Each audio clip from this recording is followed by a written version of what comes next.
Zee 24 तास एक पाऊल पुढे। बेळगाव महापालिकेत मराठी भाषिकांनी बहुमताकडे वाटचाल केली आहे। आतापर्यंत हाती आलेल्या निकालानुसार 26 जागांवर मराठी उमेदवार विजयी झालेत। बहुमतासाठी आता अवघ्या 4 जागांची गरज आहे। जवळपास 47 जागांचे निकाल हाती आलेत। त्यामुळे बेळगावात पुन्हा भगवा फडकणार हे जवळपास नक्की झालंय। मराठी एकीकरणाने पुन्हा जादू दाखवून दिली आहे। मराठी भाषिकांच्या एकीकरणामुळे बेळगावात भगवा फडकतोय। या निवडणुकीत माजी महापौर आणि उपमहापौरांना मात्र पराभवाचा धक्का बसलाय। माजी महापौर मंदा बाळकुंद्रे आणि माजी उपमहापौर रेणू किल्लेकर पराभूत झाल्या। मात्र बेळगावात मराठी भाषिकांची बहुमताकडे वाटचाल आहे। 26 जागांवर मराठी भाषिक उमेदवार विजयी झालेले आहेत। अवघ्या 4 जागांची आता गरज आहे बहुमतासाठी। आपण याबाबत अधिक माहिती घेऊया आमचे प्रतिनिधी राजन भोसले यांच्याकडून। राजन, काय अधिक माहिती आहे? 26 जागांवर मराठी भाषिक उमेदवार विजयी झालेले आहेत।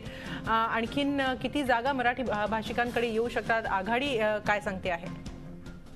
यामध्ये आतापर्यंत 48 वार्डाचा निकाल लागलाय। त्यामध्ये 28 नगरसेवक मराठी भाषिक निवडून आले, 16 कन्नड भाषिक आणि 6 उर्दू भाषिक निवडून आले आणि आता एकंदरीत 10 वार्डाचा निकाल लागण्याची शक्यता आहे। त्यामध्ये किमान 5 ते 6 नगरसेवक मराठी भाषिक येण्याची शक्यता आहे। त्यामुळे नक्कीच यंदा पण पुन्हा एकदा महापालिकेवर भगवा फडकणार हे निश्चित झालेलं आहे।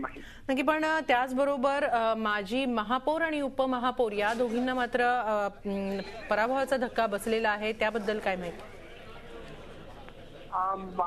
महापौरांना धक्का बसला कारण की महापौरांच्या विरोधात त्यांच्या वार्डामध्ये अपोजिशनला थांबलेले मराठी भाषिकच होते आणि काही काळामध्ये त्यांचं कार्य सुरळीत न झाल्यामुळे आणि त्यांनी काही काळामध्ये डगमगल्यामुळे त्याच्यात दुभागले होते। संभाजी पाटीलच्या गट आणि किरण ठाकूरच्या त्याच्यामध्ये मतभेद झाल्यामुळे लोकांची मना वेगळी झाली होती। पण आता परत एका झेंड्याखाली आले, पण त्याचा परिणाम थोडा झाला आणि मंदा बाळकुंद्रे यांनी मराठी लोकांना मराठी भाषिकांना विरोध केला। तर हे निश्चित सगळ्यांच्या मनामध्ये त्यासाठी दुसरा उमेदवार निवडावा या दृष्टिकोनातून मंदा बाळकुंद्रेला पराभव पत्करावा लागला आणि दुसरा उमेदवार त्यांच्या जागी चोपडे नावाचे उमेदवार निवडून आले। नक्कीच, एकूणच त्यामुळे म्हणता येईल की मराठी भाषिकांची बहुमताकडे वाटचाल सुरू आहे। राजन, नक्कीच आहे। जे लोक मराठी भाषिकाच्या विरोधात विरोध करतील अशा लोकांना मराठी भाषा नक्कीच धडा शिकवणार असं आहे हे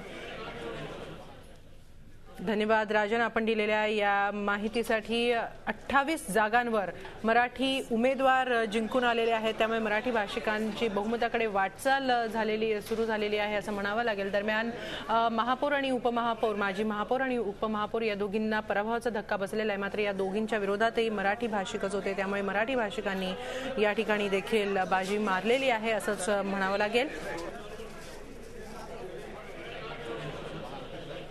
झी 24 तास एक पाऊल पुढे।